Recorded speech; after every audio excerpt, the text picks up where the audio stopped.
Kalimera, kalispera, kalinichta. No matter where in this wild, wacky, and sometimes wonderful world you might be, thank you for making the Highbury Squad part of your day. I didn't upload the show thumbnail. I'm using this because I do want to speak to Newcastle United icon Warren Barton about Miles Lewis-SKELLY, the game on Sunday, and much more. Let's rock and roll, squaddies.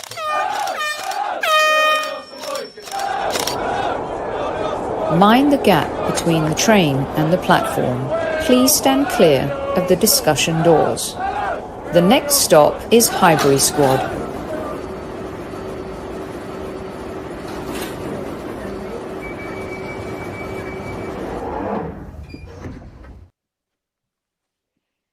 On the unusual 7 p.m. hour on a Friday for Highbury Squad. But when you get a legend and icon like Mr. Barton, you got to go when he goes. Warren, welcome back to Squad Central at ease. Yeah, thank you very much for having me on. Yeah, do apologise. It's been a busy week in MLS. But yeah, getting back to the Premier League the weekend. And obviously you've invited me on because it must be Newcastle and Arsenal going head to head for who's coming second in the Premier League. But yeah, thanks for having me on. Always, Warren, and we always appreciate you making time for us. Squaddies, good evening to everyone in the house. Thank you for joining.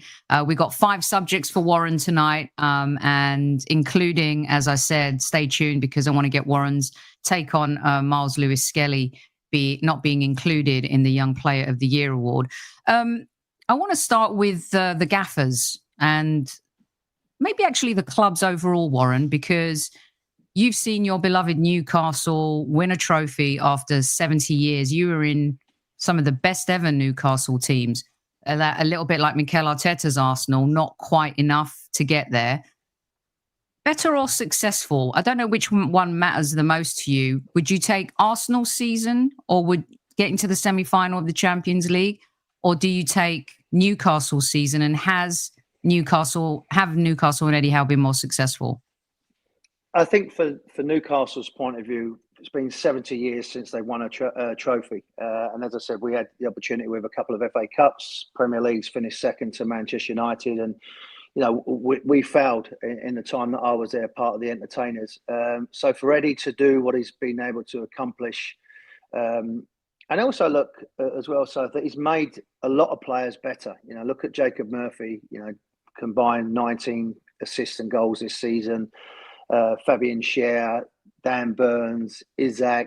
You know, we knew about Bruno Guimaraes in midfield, how good he is, and Tonali as well with the tactical change that he made to make him more of a number 6 rather than a number 8 on the field. So when I look at what Eddie's accomplished with the team and the pressure that they've had of trying to win that trophy and how well they played against Liverpool in the final, I was lucky to be there, and they played so well, and his tactics were spot on again with Mo Salah and people like Livamente, man marking him out the game.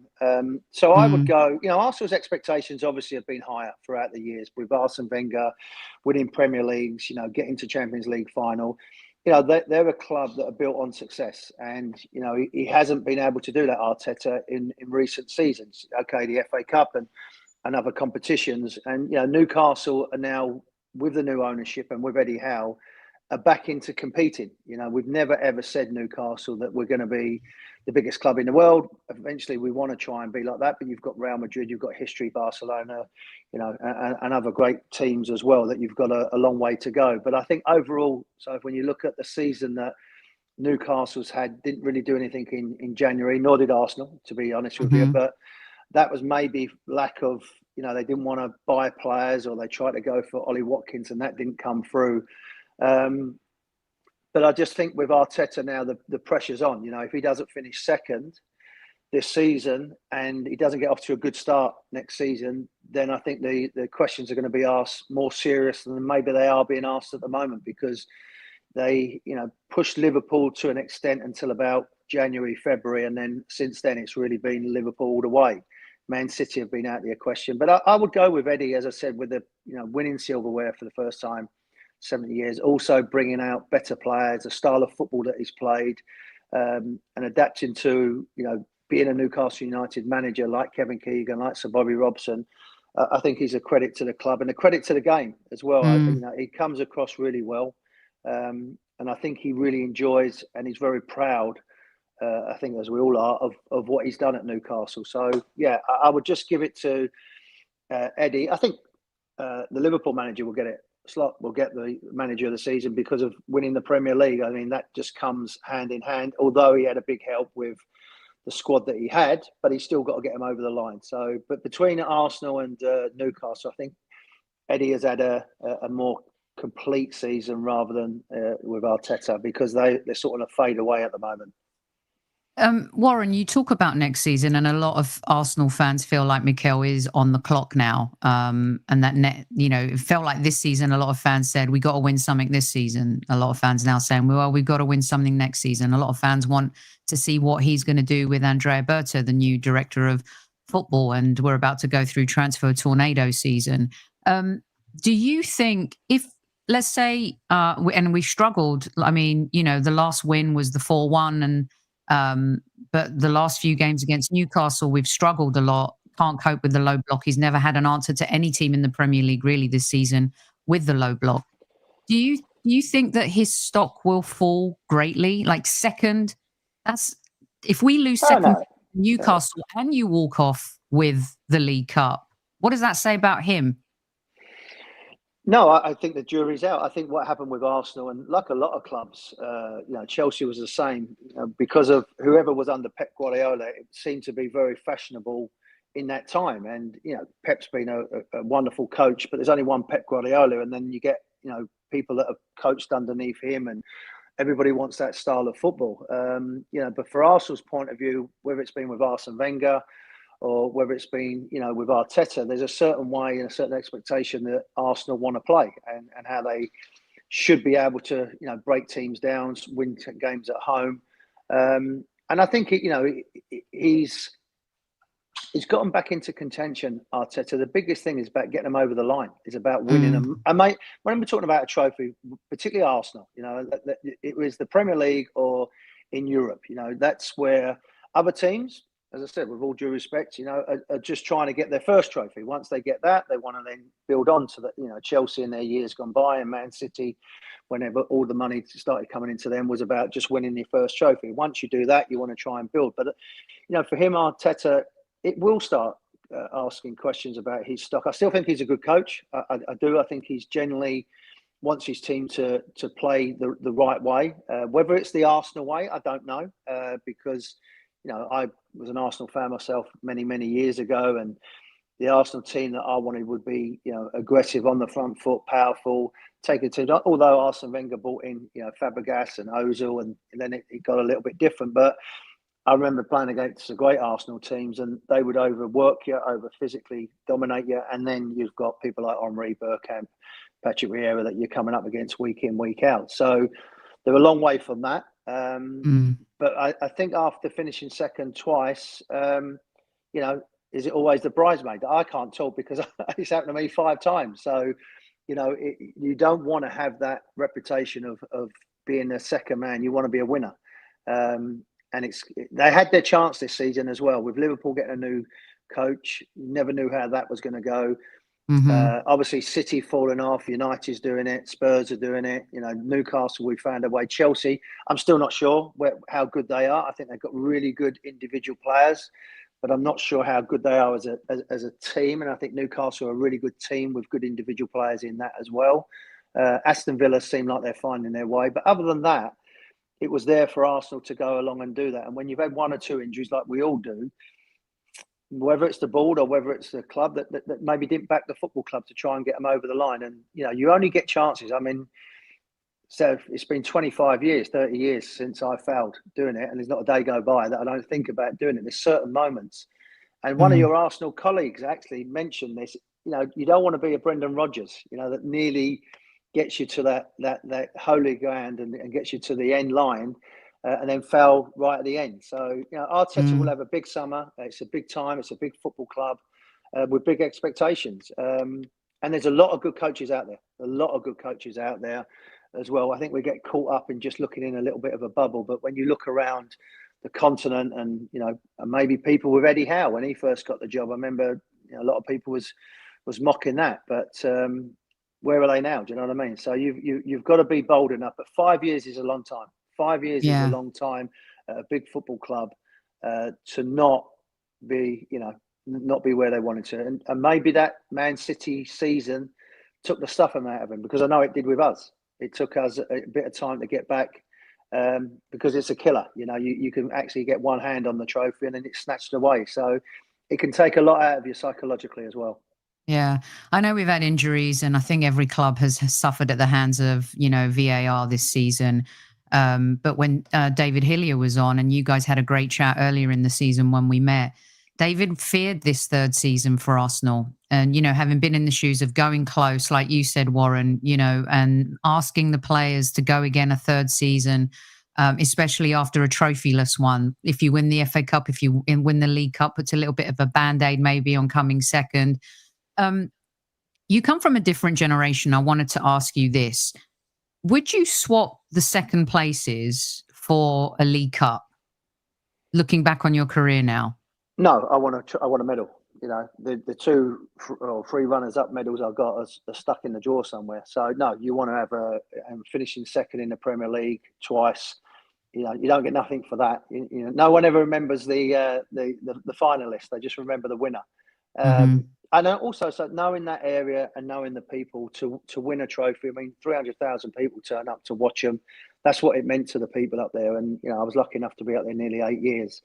So I would have swapped anything just to win something for them, just to win something. They still respect me now, and they make me feel really welcome when I go back up there, the football club. But as I said, this group of players have done something that we couldn't do. And when you think of likes of Ginola, Alan Shearer, Les Ferdinand, Philip Albert, David Batty, Peter Beardsley, Rob Lee, we couldn't do it. And they've been able to do it. And great credit to them. And it couldn't be a better group of players, I think, at Newcastle since I've left, that really appreciate and have that connection with the fans. So I'm delighted that they've won it. But I would, I would love to have that. I'm jealous. You want to be a winner. You want to win something. So unfortunately, it wasn't to be. Thanks for bringing it up anyway. Sorry, mate. I'll have to come on again. I was feeling pretty good about myself this week. Next season, when I send the text, Warren, decline. Who is it? Don't know her.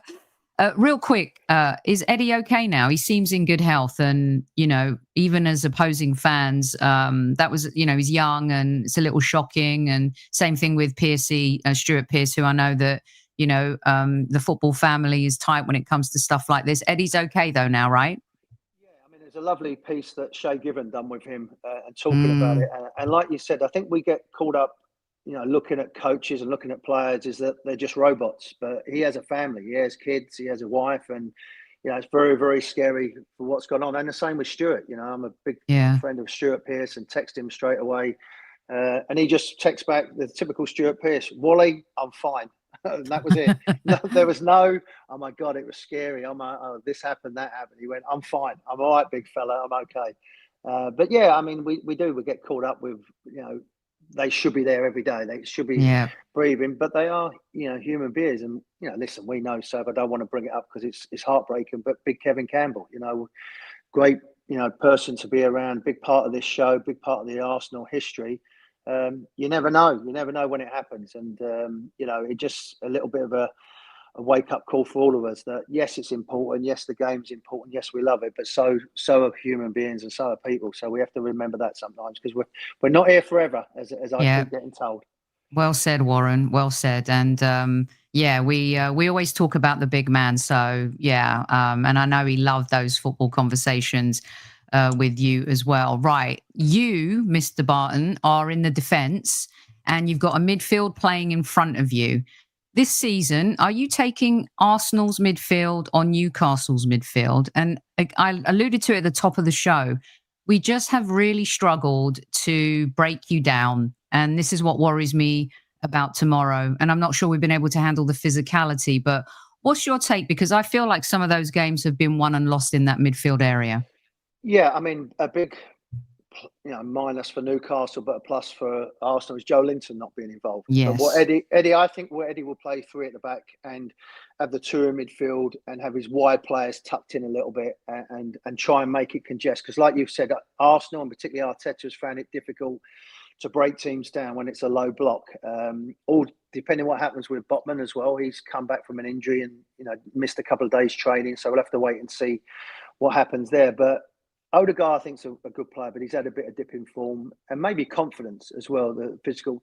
Partey was shown that when he didn't play in the Champions League game, it doesn't allow Rice to influence the game as much as he would do, like he did against Real Madrid, because I think the more he's involved in the game for Arsenal, the better it is with Declan Rice, and it showed with his set pieces, but just all round the way he can drive and cover the ground. But I think Newcastle have got a better balance. I think with Tonali and Bruno, and again, I've done a lot of podcasts with Newcastle fans. I've always said I want Bruno further up the field because I think he can hurt you better than the Italian stallion. And he said he swapped it around and had him as and not the old-fashioned 6, not like the Mikel would just break it up and give it to someone. He's a number 6 that sets the game going. He sets the tempo of the game. He's the one that can pass that ball 15, 20 yards, and then you've got Bruno that can find a pass to a 5 or 6 yard little ball. And that's where I think that maybe that balance, and then you've got the destroyer of my mind's gone black now, of Joe Linton, of being in there to break things up. So I think as a free with Newcastle, they are a better free, Newcastle, with their balance. But Arsenal's midfield are good. I think when it really stood out for me, so when Newcastle played against Liverpool, and I thought their free is as good as anything in the league as well, Liverpool, and we totally overrun them as well. Physically, mentally, tactically, kept the ball, passed the ball in the right areas, broke things up, set counter-attacking plays going. That was a real, I think, for that group of 3 of them, really set the tone. But so Joe Linton not being involved is a big blow for us. But I would take Newcastle 3, not like necessarily just Arsenal's, but anyone in the Premier League, and I'll put Liverpool's 3 in that because I think they're really good players as well. Yeah, that game against Liverpool was really the complete game under Eddie Howe. I mean, it was, totally deserved the win as well.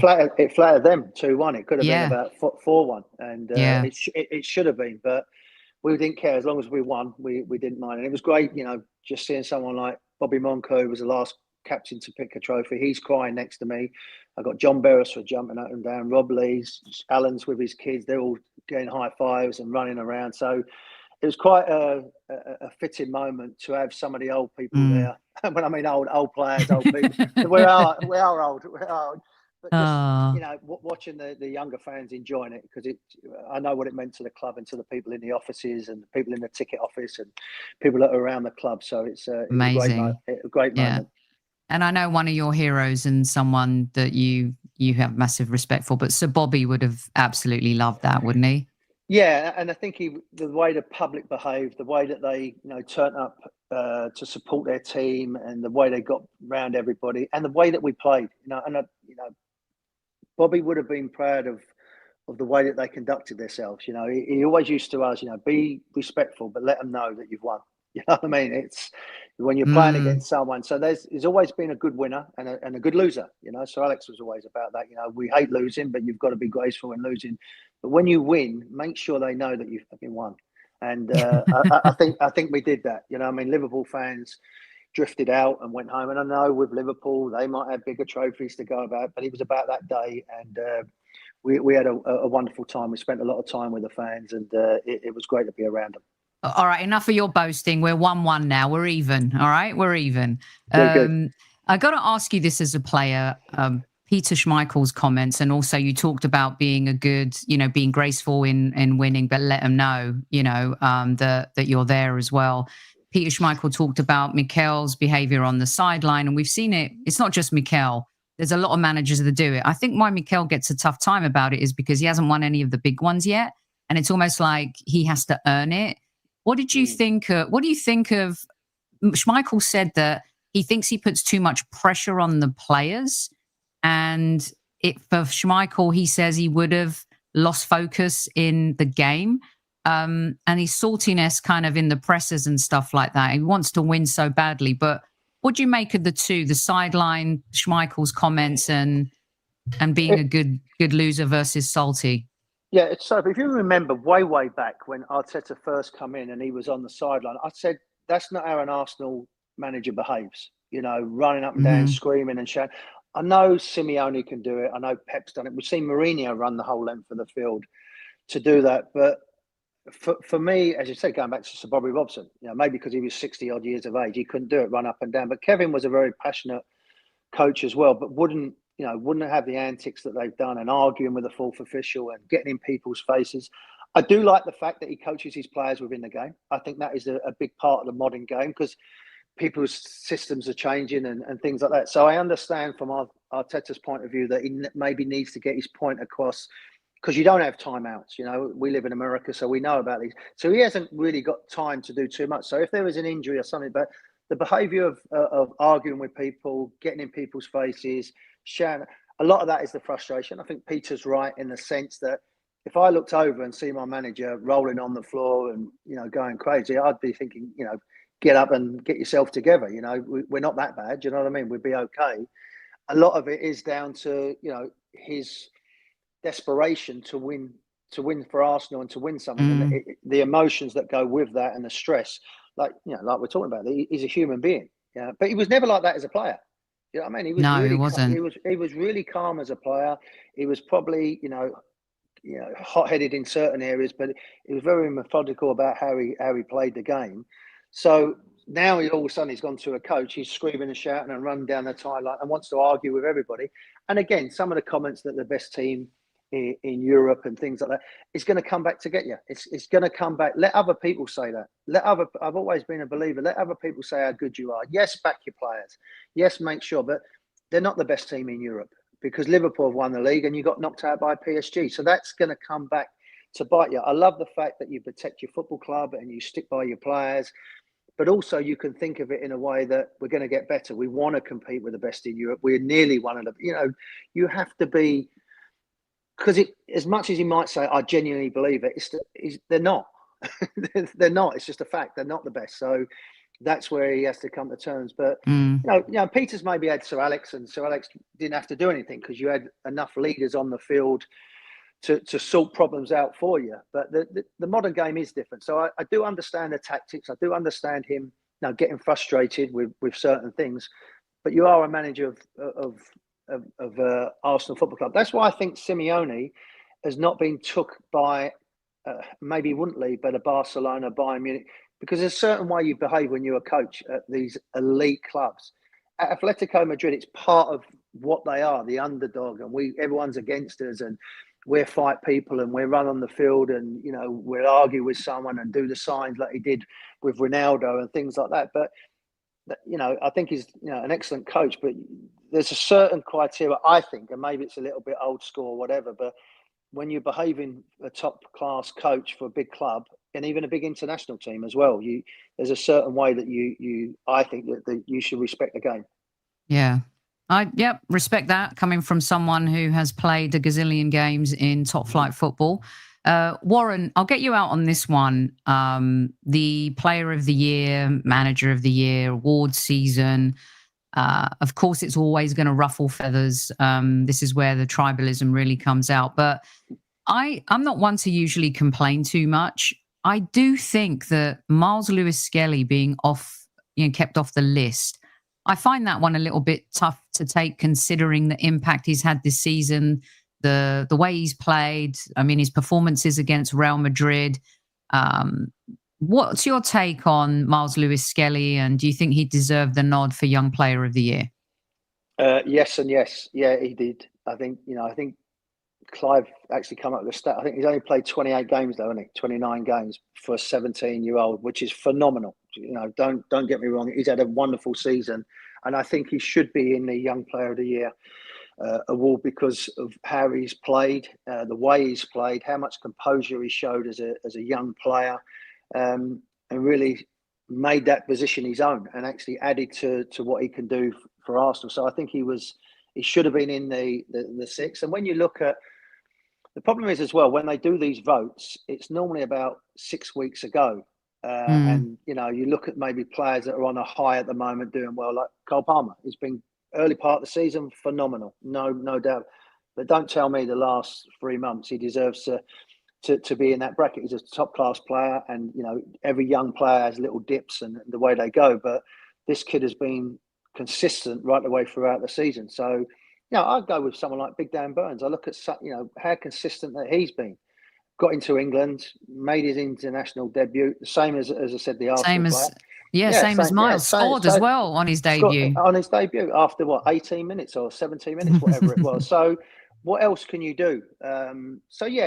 Obviously the individual awards are nice, but I think if you'd asked him, if I did play 28 games this season and next season I'm going to be a starter, he would have took that at Arsenal. And with the young players coming through at Arsenal, he's done well. As I said, he's got good heads on his shoulders, good family around him, and he shows that as a player. It would be lovely. And yes, he should be in the reckoning.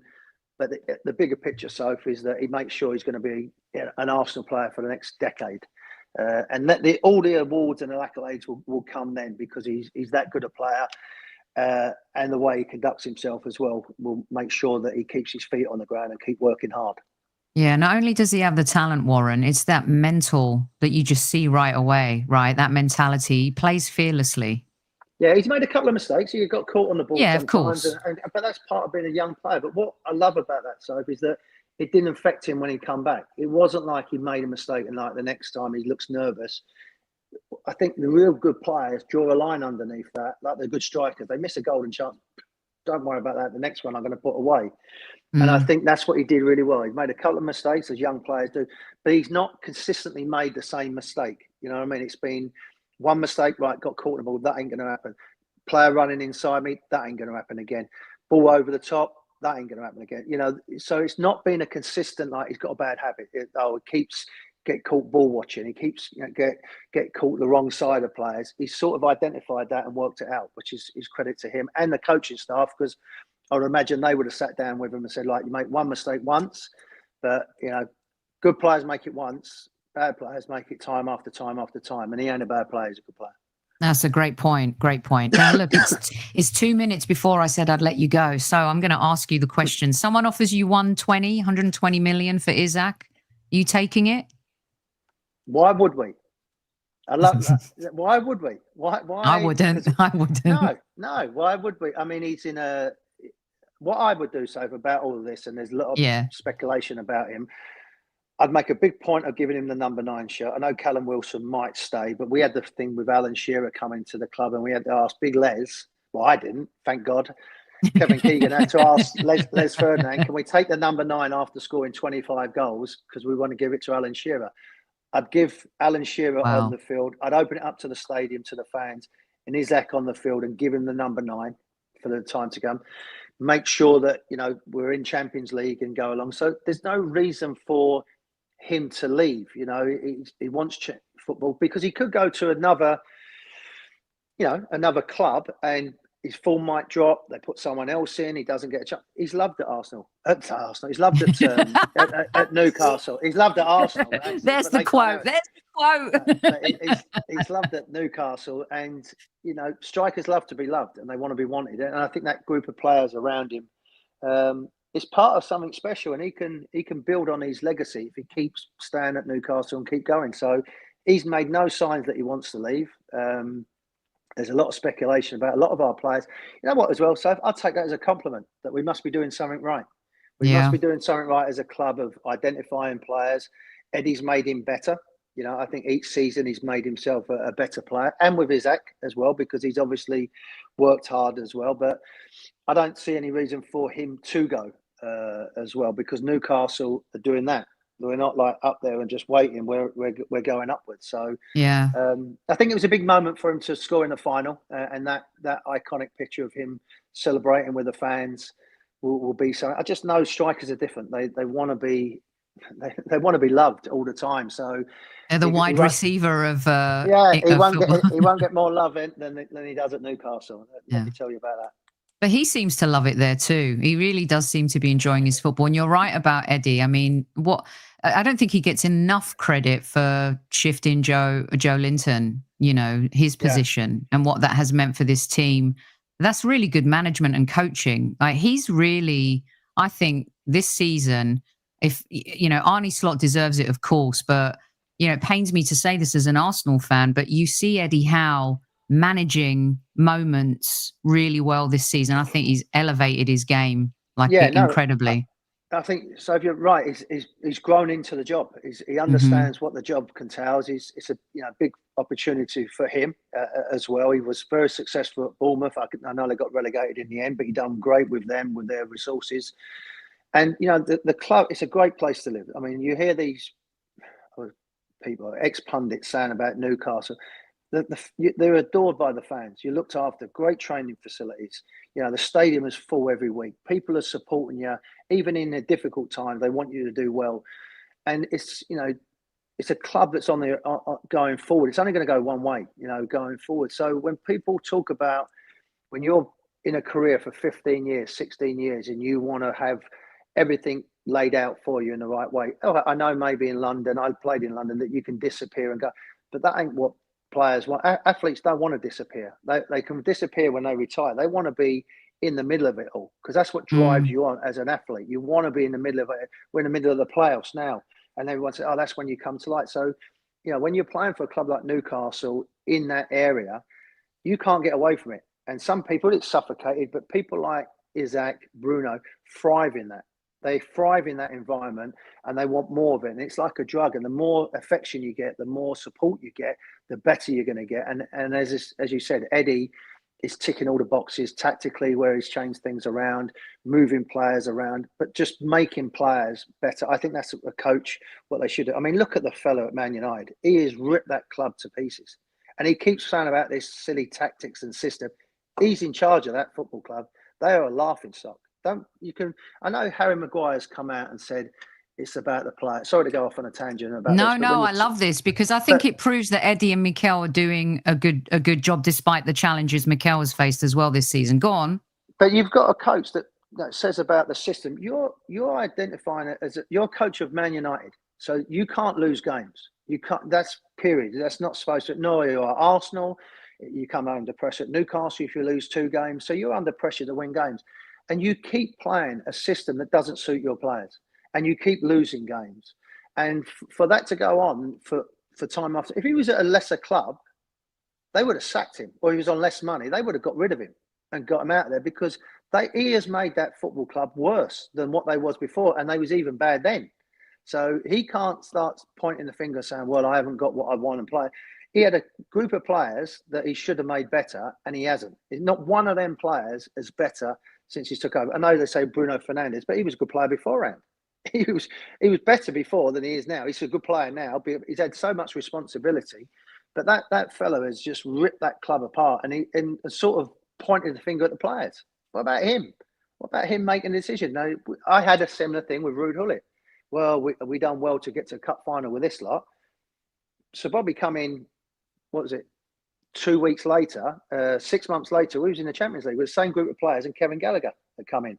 So, that's the difference. I mean, his speech after the FA Cup when we got beat by Man United, I think, this is rude, I think I've done well with this lot of players. We're all sitting there thinking, you're taking a piss. And then Sir Bobby walks in, we beat Sheffield Wednesday 8-0. The following season, we're in Champions League because of man management and knowing what's best for the group of players that you've got. That fellow has ripped the club apart. And to be honest with you, I hope it fucking goes on for another 50 years. Because, I want Man United to suffer. Because if it weren't for them, I would have had an FA Cup and 2 Premier Leagues. But, Oh, it's a brilliant note to end on with you. Stay there, squaddies. I'm going to stay on for a little bit. So to you, it makes no difference that the Europa League final doesn't count, that they got there. The two of them, Postecoglou and AMORIM. But both of them clubs should be getting there. It's not. I'm talking about the league. I'm talking about where they are in the league. You've got 16th and 15th in the league. Okay, they win a trophy, but they ain't going to get Manager of the Year. I mean, I'm just talking about the perception of. I look at Man United, and as I said, I don't care. I'm quite happy that it's happening, but they are a shambles. But it's him. It's not just the players. He has to take responsibility, because he is not one of them players. If a player can't do it, find a way to make a player better than he is at the moment. And he hasn't. And he might say, well, it's too much and I'll walk away and things like that. That's the easy way out. That's the easy way, just to walk away. You're there to get paid and make things better. But like I said, I hope it continues, and I hope Spurs stay down there for as long as they are. Me too. Because we quite like having Brighton and Bournemouth and things like that. And they're more nicer people to go and speak to. Listen, we're not going to disagree on that one. Warren, thanks so much. What do you reckon? A 2-0 to Arsenal tomorrow? 2-1? I'm going to sit on the fence. I have said this publicly on Newcastle 1-1. But if not, I'll be surprised if Newcastle lose. Put it that way. All right, fair enough. Follow Warren here, you guys, at Warren Barton too. Warren, we appreciate you so much. Thank you for coming on this season. Best of luck. I look forward to hearing your dulcet tones during the Gold Cup, and we'll chat again soon, mate. Absolute pleasure. Hope you finish third. Thank you. Likewise. See you later. Bye. That's Warren Barton, Newcastle icon and legend. And he's always been a great friend of Highbury Squad in this show. Whoa, getting blown out right here. What's going on? Let's try. Oh, let's do that. Get a little bit of darkness back into the light. Brilliant stuff from him. Always honest. I love those anecdotes that he shares about Bobby Robson and Ruud Gullit and, you know, things like that. And a player's take on someone like AMORIM, who really has had a stinker in the Premier League. There's no way that guy's still in a job right now if he doesn't make the Europa League final. And so always love getting the player perspective. And Warren's always one of the real ones and the honest ones. So I also forgot today to put all the photos. I didn't forget, but something happened in my upload and none of the images work, which for those listening on audio, that doesn't matter. And I'm going to ask you guys for a massive favor, please. Do go follow Highbury Squad on Spotify and Apple Podcasts. We are up and running again after suffering from an attack. Some type of virus tried to kill us. But we're back, and I really need your help to get the subscriber numbers up to help the audio platform, and a review as well. And the links are in the description of this show. So I would really appreciate that too.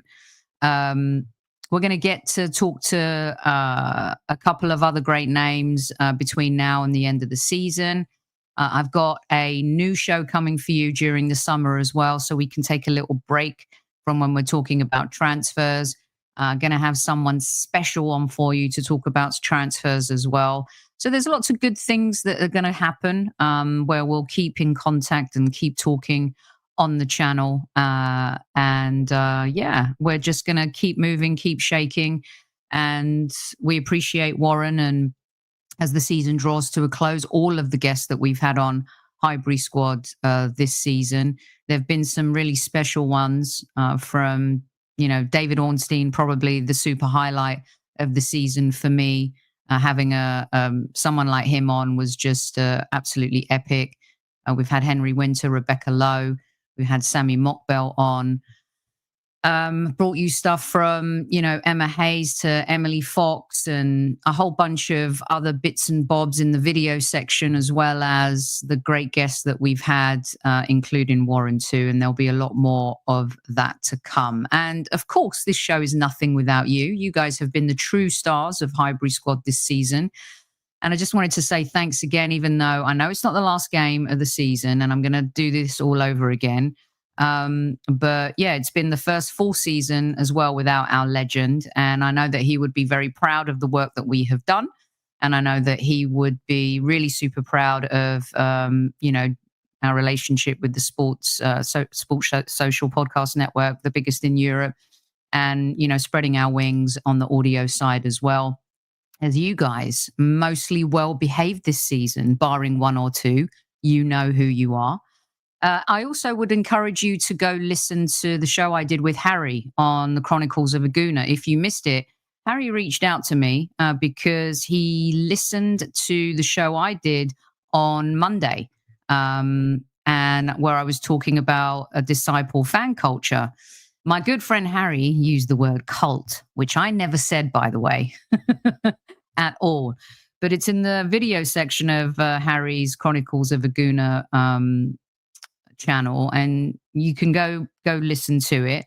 It has divided a lot of opinion, as you can imagine, and I think sometimes people comment without actually listening to the whole thing. I thought it was a really healthy, intelligent, look at me patting myself on the back and Harry for being intelligent. I think you guys know what I mean. It was calm. It was a really good, around the campfire type of dialogue where we agreed and disagreed on some stuff and had a really good chat about the culture of Arsenal. And I think you guys will enjoy it as an extension to the Arsenal fan culture show we did on Monday Madness as well. So yeah, that's it. That's all I've got for you. I guess we'll get to back. What's wrong with me? Tired, man. Are you guys tired? I'm also going to do a show, by the way, over the summer where we don't talk about football. We're just going to talk about music and food and TV shows and anecdotes and funny stuff. And we're going to have some really fun guests on where we're going to do like this Jon Favreau dinner for five, where we're going to actually not talk about football. And if you do talk about football, you get a yellow card. So yeah, listen, squaddies, it's been great. Thanks again to Warren. Big game. We've got to win this game, I think. I mean, I keep saying that every week, but I feel like if we don't finish second, it's damning. I don't think that's a good look if Newcastle end up finishing second and walk away with a domestic trophy and we end up third or fourth with nothing. I think this is a really important game for us to show that we can elevate ourselves when we play against a defensive team as well. And I know someone put in the chat about, well, so far I know we haven't played good against low block teams, but we also had you explain Bournemouth. I just think Bournemouth were better than us. Took their chances, more risks. And I think that we've been afraid to do that a little bit this season. But let's see how it shakes out, and we'll talk about it after the game. Arsenal versus Newcastle this Sunday. Appreciate you. Imran says second is the first loser. Arsenal Perspective says it's a bad look if you don't finish second. A very bad look. Go to Russ in the house. Hola, Sir Russ. We got royalty in the house. Season's been a damp squib in the league. Wesbird says, thank you, Sophie. And as always, guys, remember to tell your loved ones you love them. That's absolutely true. Lone Star Londoner, important, must win. I agree with Sampa here. The season has been tiring. I'm exhausted. I'll tell you about Tom Cruise when we do the next show. I've got some good Tom Cruise stories. And by the way, I cannot wait for the new Mission Impossible film.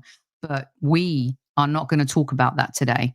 Let's see. Mr. Carl says, it is a cult. I thought we learned our lesson with Wenger, but no, 88 miles per hour, going too fast. Slow down. You don't want to get a ticket. Hollywood Sophie. It was a great podcast, Sophie. Good. I'm glad that you listened to it there, Trev. Let's see. Wesbird says it was really good. Me and Mrs. W listened to it. Love that. Matthew says a lot of people commented on X to the headline without watching the video. This is very true. Imran says Harry and Sophie a good listen. I love that. Absolutely great comments. Thank you, guys. Yeah, I'm tired. I mean, we want this season to be over with. In a way, I'm actually happy the club aren't coming to America.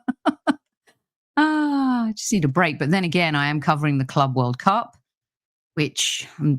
is anyone excited about that? I'm not. No. There's the Gold Cup, which is kind of the America's version, North America and Central America's version of the Euros that's happening, which Warren is going to be commentating on. Is it fair to say there's too much football? I think so. I think there's been... I say this, and I'm sure after the season's ended, I'm going to be like a week in. It's like, when's the Premier League starting? But then there's going to be the transfer tornado, as I said. It's going to be mayhem this summer. I hope Arsenal get their business done early. I hope that we really put our money where our boots are and sign some major players. Because every season that we don't win the Premier League, another team catches up with us. This season it was Liverpool. Next season, I'm sure Manchester City. Rumours swirling about Eze. Oh, please no. And by the way, let's all be Crystal Palace fans tomorrow, okay? I'm sure everyone is rooting for Crystal Palace. Of course, everyone's rooting for Crystal Palace. Only Manchester City fans will be rooting for Manchester City. And for our good friend Rebecca Lowe, who has flown to London for the cup final, she's going to go with her dad. Lifelong Crystal Palace fans. This is a really special moment for Palace fans. And our good friend as well, good friend of mine, oh my God, there goes that fog again. There goes that fog again. Oh my God, this is terrible. Absolutely terrible. What is happening to me? Anyway, I want Crystal Palace to win tomorrow. And another big event happening tomorrow. Okay, everyone. Probably the most important event happening on the planet tomorrow is the Eurovision Song Contest. Okay. And I'm rooting for Greece. Come on, Greece, to win the Eurovision. I'm sure it will lose to some absolutely crazy song like Sweden that apparently is called Just Go to the Sauna. It's about a sauna. And Demsek reminded me of that on the old Twitter sphere earlier on today. So we are, yuck. Don't tell me you don't like the Eurovision Song Contest, Green Russ. Yeah, I know. Senior moment. I'm not even a senior yet. What's happening? My goodness. I feel like really awful that who was I talking to the other? See, I'm even forgetting who I was talking to the other day. Anyway, now I'm just rambling, and I just want to make sure that you guys are happy, healthy, and I have to get this name right now. Jim Piddock. God, I can't believe I forgot Jim's name. But then again, you know, fog brain. What are you going to do? Demsek is not into the Eurovision. Gunnar Russ says he likes movies, music. Yeah, I know. It really is terrible. It's just gotten worse. But anyway, Greece's song is beautiful this year. Right. Thanks for tuning in, kids. Thanks to all those listening on Spotify and Apple Podcasts as well. I wish I could have told you 10 minutes ago to just kind of pause the show or stopped it at that point, because now I'm just talking absolute nonsense. Love you guys. Don't forget to tell your loved ones you love them, no matter where in the world they might be. Always appreciate you. And at ease, squaddies at ease, I will see you on Sunday.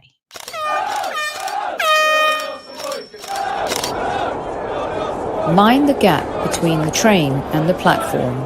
Please stand clear of the discussion doors. The next stop is Highbury Squad.